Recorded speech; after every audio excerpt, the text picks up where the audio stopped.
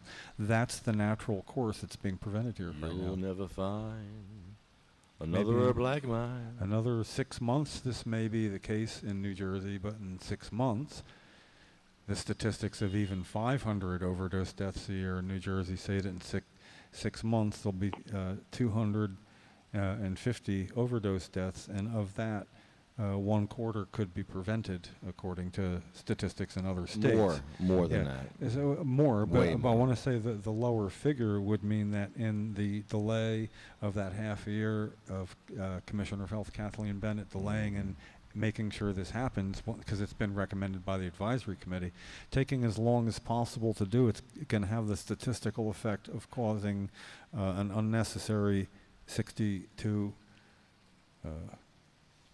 overdose deaths that may have or statistically would have been prevented in a state where they could freely add cannabis just based on the diagnosis of pain. Basically, if you were already getting an opioid prescribed, you would automatically should be eligible for cannabis right from the beginning. In other words, if it's like, okay, we're going to, you start the original thing with opioids. They come back and say, okay, the 5-day limit that's imposed statewide is up. You go back to the doctor to re-up it. That second one, 5 days later, they should be able to add cannabis to it. Right then. Why wait till the problem develops and you get to the max dose? Why not on the way up during the escalation process for truly a longer term problem or something that may well be chronic? You shouldn't have to get all the way to the point of peril before being helped. If somebody said, well, okay, I'm getting 10 milligrams of Percocet 3 times a day and I need more, you know, okay, why not just add cannabis and take 5 milligrams 3 times a day, and then find out you don't even really need to take any, and then you're just using cannabis, not an opioid at all. This, if it's the crisis we're being told it is, this has to be on the table. It shouldn't be us discussing it with ourselves. It should be us discussing it with a member of governor's task force. We don't seem to be welcome. Well, Sabina Rose never got her cannabis. Diane Ripatella never got her legal cannabis either. Not legal. She knew how it worked, but she didn't know how it worked as a legal patient. Gracie from Pennsylvania. Cindy Mae. Jack from Colorado. Marie. Joan Ford. Randy Robertson. Chad died from brain cancer. And when Chad was diagnosed with brain cancer, his father killed himself. And that left Iris all by herself to take care of Chad, and she had no clue what the hell to do. Was thrown into this fucked up program. And Chad wound up dying because he didn't get his oil when he needed it. He needed his oil immediately, and he just ran out of time.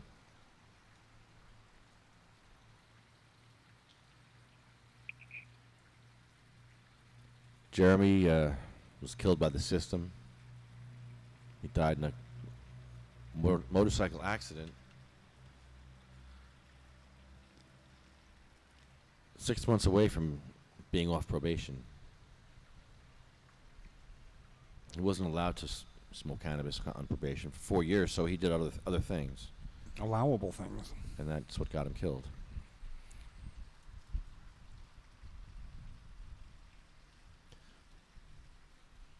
The drug war broke up that family. We never went to that town yet. I think we should go to that town. I&E tour. Which town? Elmwood Park. Where's that? What's near that? By Patterson. Way north. I mean, the cops really just ruined her life and her family's life. It's really sad what they did. You know, you probably should go there, but you do have to occasionally put that up against what else you might be doing at that time that could provide more immediate results rather than satisfaction.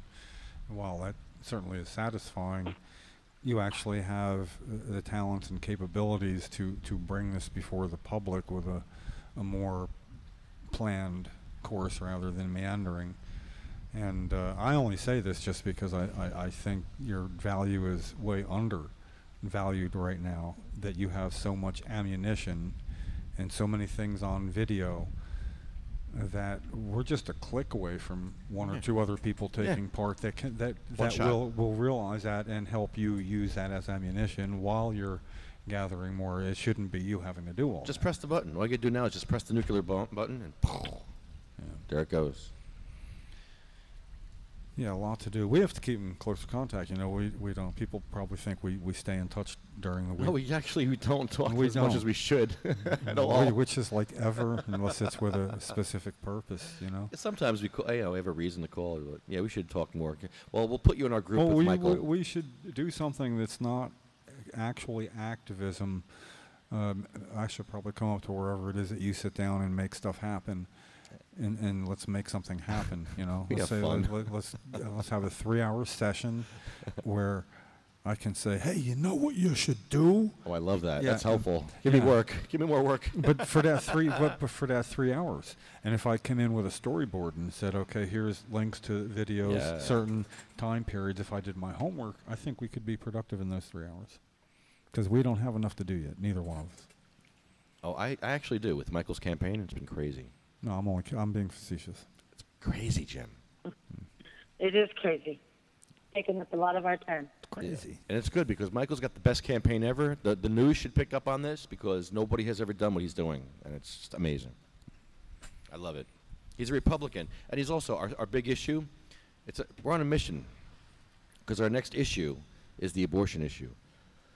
Because Michael's pro-life. That's why he's Republican. He's pro-life. But he believes in the artificial womb, as do I. The artificial womb will solve our problems with technology. So. Well, be that as it may, this is after 2 o'clock. It's 2:40 material, so we got to get down to it. Oh wow.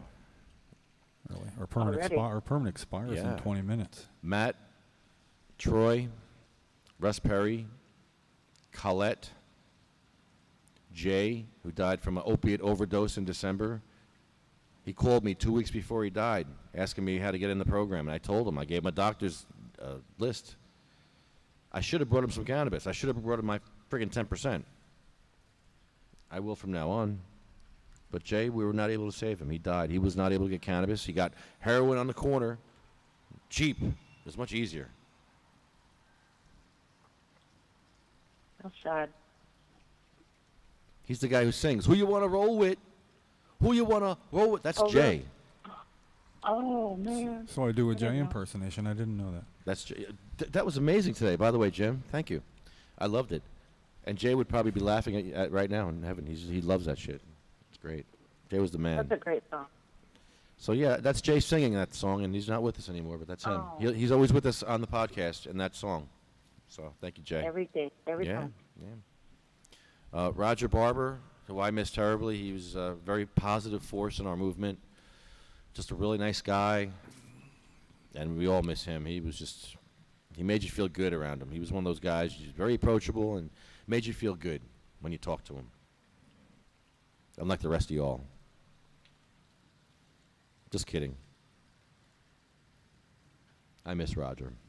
And I'm sure Laura misses, and Jenny and Marley. It's horrible. That family was just broken up. Do they still have their house, Jim? Did they lose their house yet? I don't even know. I'm not following that. I don't even freaking know. It's just sad. I think we need to be in closer touch. Seems like forever, but I just read about how the lawyer for Roger Barber was described in the paper. Time is passing because I was going back through my Facebook posts to get the governor's last visit to us, which was before Thanksgiving. So he died in December, apparently, if I'm not mistaken, shortly. You know, because that was going by in my feed as I scrolled down trying to get to that. And it made me sad, and I read it because I figured, well, if I'm already going to feel sad, I might as well reread it. And you know, it's like opening a wound. Good ones, man. One of the good ones. And it adds up that the stress, he just lost a lot of weight. There's a lot of stress, you know, and you're trying to save your daughter's life, but you need a house to live in, and you can't ignore that. And you have a business to run. You're a lawyer.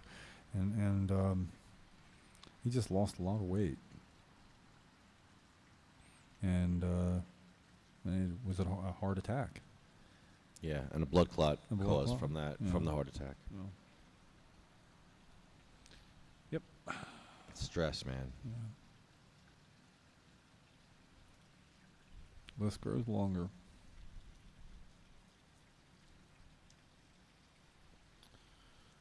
Honeybee.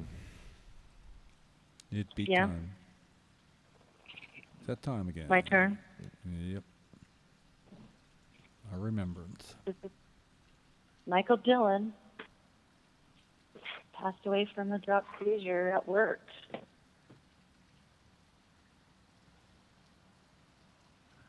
Two years ago, March 5th.